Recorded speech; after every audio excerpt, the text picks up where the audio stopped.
দেশের আকাশে পবিত্র শাওয়াল মাসের চাঁদ দেখা গেছে। আগামীকাল বাংলাদেশে পবিত্র ঈদ উল ফিতর উদযাপিত হবে।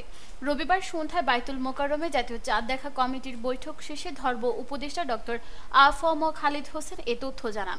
তিনি বলেন, ৬৪ জেলার মধ্যে ১৪টি জেলা থেকে শাওয়াল মাসের চাঁদ দেখা গেছে।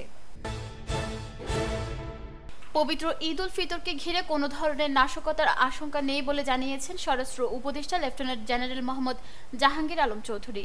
রবিবার দুপুর ১২টায় জাতীয় ঈদগাহ মাঠ পরিদর্শন শেষে সাংবাদিকদের এক প্রশ্নের জবাবে তিনি এ কথা জানান। সম্প্রতি ফাঁকা ঢাকায় নিরাপত্তা বিঘ্নিত হতে পারে এবং নাশকতা ঘটতে পারে এমন গুঞ্জন ছড়িয়েছে।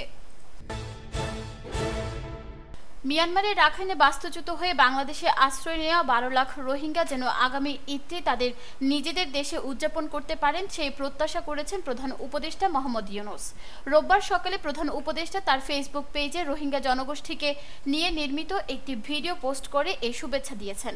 সেখানে তিনি এদেশে আটকে পড়া রোহিঙ্গাদের মেহমান আখ্যায়িত করেছেন। কিশোরগঞ্জের ঐতিহাসিক শোলাকিয়া ঈদগাহের আইনশৃঙ্খলা রক্ষায় ৫ প্লাটুন বিজিবি মোতায়েন করা হয়েছে। রোববার বিজিবি সদর দপ্তর থেকে পাঠানো খুদে বার্তায় এ তথ্য নিশ্চিত করা হয়েছে। দেশের সর্ববৃহৎ ঈদ উল ফিতরের নামাজ অনুষ্ঠিত হয় শোলাকিয়া ঈদগাহে। এবার এই ঈদগাহে ঈদ উল ফিতরের ১৯৮তম জামাত অনুষ্ঠিত হতে যাচ্ছে।